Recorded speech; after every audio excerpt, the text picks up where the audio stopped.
Alrighty boys, welcome back to another step-by-step video. Now today's video is going to be on ace. Now the important thing when it comes to ace, guys, and a general concept that I always say in all of my ace step-by-step videos is that you guys got to understand that you're the one who is basically starting to push for your team. You are going to be the guy who is essentially leading your team to the beginning of their push. Now there are going to be some rounds where moments like this happen, and while you're setting up the overall push, your teammates are going to sell their bodies. It's going to turn into a 3v5. It's just how it goes. You know, you play any other operator in this game like Flores, for example, and then the same thing also happens at the same time, you know? So it's gonna happen. You guys just gotta like follow through with whatever push that you're setting out to do. And the push that I'm gonna be going for, since we're attacking the bedroom bomb site, I'm going to be pushing through cash, and I want to basically get control of cash and construction to make my push onto the bomb site is basically the general idea. Now, what I should have, or what I wanted to do,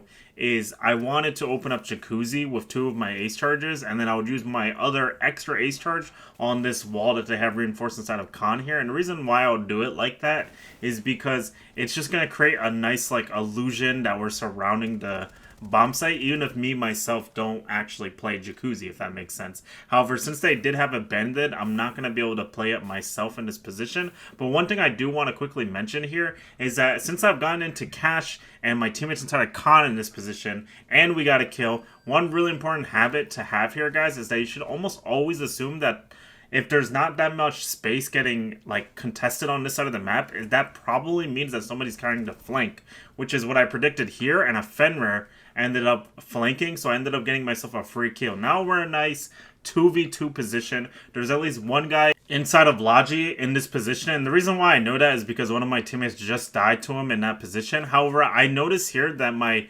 Maverick is over by the Jacuzzi wall, so I'm going to go ahead and rotate over to highway instead. And the reason why I rotate the highway here is because it's just going to be much faster for me to be able to help my teammate who's like actively trying to contest for site if I go to highway windows in this position. Now, since nobody's contesting me for bedroom, that means that nobody's actually playing in the like close proximity of my windows, so I'm able to jump in to try to look for help for my Maverick in this position. He dies to somebody on main, as well as I get audio for the Logi guy. So I'm going to go ahead and swing main first to get a free kill on castle, and then we're going to go ahead and spin around my slow sensitivity and get a kill onto the Goyle as well, who looks for the refrag.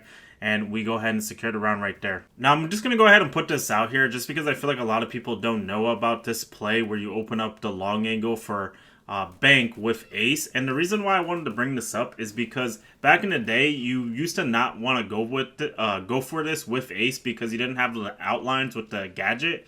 But since you do have the outlines with the gadget, you can actually play this long angle with ace now. And I think it's just a really important like overall play to do that you could do with ace to deny this hallway. You're going to see here I end up getting myself a free kill. And it's a lot easier than doing it with like Habana, for example. And with Habana, you only have 20 bullets, but with the AK-12 with a less recoil gun overall, I just feel like it's just naturally like a good idea, you know what I mean? So I feel like there is a world where you play ace and you play the long angle when you are playing bank. And I know a lot of people do struggle in bank, especially in like a solo queue setting. I know a lot of people struggle with that. So there is a world where you can use that play to get yourself free kills and still be useful to your team overall. Now, one thing I did here with this cash wall, and next up we're going to be attacking the cash bomb site, by the way. But one thing I did here that I want to quickly clarify is I opened the breach from right to left. And the reason why I did that is because if there's someone bandit tricking on this wall, he's going to bandit trick the right side first because that's where my first A charge came out. But since I'm on this rappel, if he essentially tries to bandit trick the right side, the left side's going to get opened up. I'm going to open it up to a free kill onto the bandit because his angle is going to get, or his bandit trick location is going to get exposed to me on the rappel, so that'll lead to a free kill potentially for me. Now, one thing that I always do when I'm on this bomb site is after I get open the main wall, I always look to take lounge. And this specific round, though, they don't have like a castle or anything, so I just conclude that it's not really worth it for me to push for it in this current moment. And the reason why is because since I do have an extra hard breach that I didn't have to use for the main wall, I actually have a potential play now where instead of focusing on taking lounge since no one's playing it, I can now focus on taking garage. And right here while I was swinging for the garage doorway, I actually ended up picking off an Aruni that was playing the bicycle angle. but I expected someone to be playing that while I was swinging across the doorway, so I ended up getting myself a kill onto him. He did get one shot onto me, unfortunately, so I'm a little bit lit in his position. However, one thing I like to do on this bomb site when it comes to garage, and you're going to see my Ash pushing lounge here, which is fantastic, by the way. You should always have somebody pushing through lounge every single time you attack this bomb site, but the reason why I open up this side of garage is because it's just a lot easier to entry inside a garage if I go ahead and open it like how I do here. It's actually really hard for the zombie players or the people in garage to actually contest for anybody playing on this breach. Right here, I'm going to go ahead and rotate out after whiffing on this zombie, but he does try to eagle drop onto me, so I end up getting myself a free kill onto him. Not really sure what his plan on is there, but I ended up getting a free kill. Then it turns into a 2v1 position. The last guy in this position is over by red. However, my Habana is over in con, so what I need to do is I need to walk up for server in this position, and the reason why is because if the last guy's over by red, there's a really good chance him and my Habana are going to try to take a gunfight here. So I'm going to go ahead and put us now into a weird like 2v1 position where he's stuck on red. He has to make a decision on what he wants to do. If he goes towards me, Habana can push him, and if he doesn't go towards me, then I can get the plant down, which is what I end up doing. And then once I get the plant down, I'm going to go ahead and just play aggressively on a crouch angle here. And what ends up happening is he walks right into me, so I end up getting myself another free kill right there and securing the round. Now you might be looking at me a little bit crazy for taking that gunfight with Doc in that position. However, the concept that I was looking for right there is that we were in a 2v1 position. Last guy's on red. In my opinion, I believe the Habana should be holding a cross towards red head holes in that position to make it so he gets a little bit of damage on Doc when he walks up. And so my plan originally was to play off of that contact, that Habana Doc content for red. However, what ended up happening is my Habana didn't shoot whatsoever, so I ended up just taking a straight up gunfight with the Doc. However, since I was crouched and he didn't expect it, on the angle that I was playing, I was able to get myself a free kill and still successfully secured a round. Now, next up, we're going to be over on Cafe here, and the important concept with Cafe that I go for usually is that I want to open up the red wall. However, I always want to get claymores on these window hopouts, and the reason why is because typically whenever you go on these rappels, there's always a play for people to jump out piano window, jump out of red window, maybe train window occasionally. I notice train window and ticket window are the ones that don't get jumped out on as often in my opinion, so I don't usually put claymores on there. However, if I am in a stack, we usually will put claymores on all of the windows and we're okay. But like I said, we go ahead and we rappel up to the roof here after putting our claymores down. We're going to go ahead and open up the red wall. And then now the main bread and butter of our push is going to be to clear out piano in this position and look to try to take over piano from the rappels. And right here, we actually don't see anybody inside of piano. However, what we are going to see is there is going to be a mute that's playing inside of the closet here. And I kind of talk about this in my mute step-by-step videos occasionally.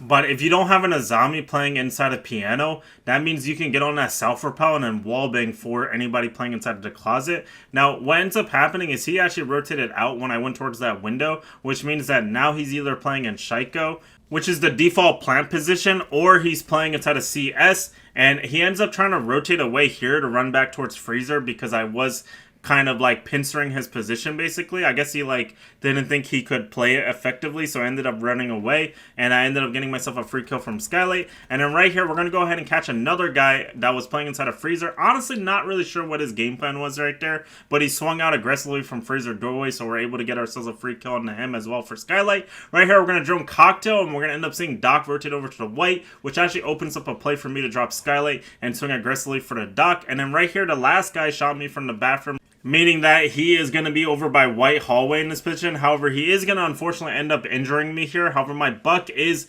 luckily going to go ahead and just rotate over and be the hero that saves the day. He's going to go ahead and work a little 1v1 with this Vigil, and he is going to end up actually killing this Vigil, which is going to lead to us securing the round right there, which is fantastic. Now, next up, we're going to be over on Oregon Attack here. We're going to be attacking the Kids and Games bomb site. Now, the important thing that I want to talk about here when I'm coming out of spawn is I always spawn over by Junkyard spawn whenever I do play Ace on this bomb site. And the reason why is because I want to get claymores on the major hop-outs, which is going to be the white hallway window and the white stairs window. And the general idea that I'm looking for here is that I'm trying to cut these off as being potential runouts and if anybody does jump out these windows, it's going to be free kills for me, basically. Now, there is a world where they run on a small tower. However, you don't really see that often in ranked. And there's not really a good way for me to just full counter that, if that makes sense. So I might as well just cut off as much as I can and see if that works out for the round. I obviously can't sit here and just hold it for the entire round.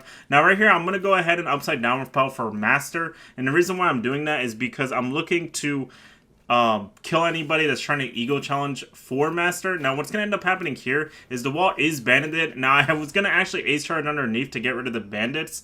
However, I'm gonna actually end up getting nitroed by a guy inside of games. Now honestly, he should know that I'm injured in this position, so now the enemy team knows that I'm one shot in this position, because I'm gonna go ahead and give audio that I'm getting revived in this position. And I actually got a YouTube comment the other day about punishing over aggression when you're on attack from the enemy team, and the only real way to like really do that is to expect the over aggression. Now one thing I do want to quickly mention right here, for context, there's actually an Ella inside of my closet in this position here. He's actually going to end up shooting out my ace charges right here, which I think is a mistake by him, because he could have wide swung me to get a free kill onto me in this position. However, he doesn't do that. He just plays inside of the closet here, so I'm able to play the upside down repel, and the upside down repel actually gives me a lot of advantage in this position. It's not completely winning for me, but it is a lot more winning than it was previously in this position. Now with the upside down repel, I can go ahead and just start challenging aggressively for master. I'm gonna end up catching this guy's foot behind the master bed, which is not the Ella, by the way. It was actually a mute looking for a nitro for master balk. However, since I'm on the upside down repel, he doesn't toss his nitro cell out, and then we're gonna go ahead and drone out this Ella for our teammates. He's gonna go ahead and get shot in the back by me, as well as getting killed by my Ashe in this position, and we're gonna go ahead and open up the main wall for our last ace charge. And then now we're in one of those positions where I am 1 HP. My Ashe has diffuser, by the way, which is actually really important to note in this position. So I don't actually have a play in this position to go for a plant, if that makes sense, because my Ashe does have diffuser. So what I need to do here is I need to basically force the enemy team to peek me. Conveniently, there's a BP next to attic door here, so I'm going to pretend like I'm trying to break it, and then I'm going to swing aggressively for a legion inside of attic to get myself a free kill. Last guy's they're running over by kids, but once again, guys, the BP is going to go ahead and spam spot me here. So I'm going to jump into breach, but I'm going to hold aggressively for kids doorway here. The Rooney's going to peek me, and I'm going to get myself another free kill to secure the round. Hope you guys enjoyed. Please make sure to like and subscribe.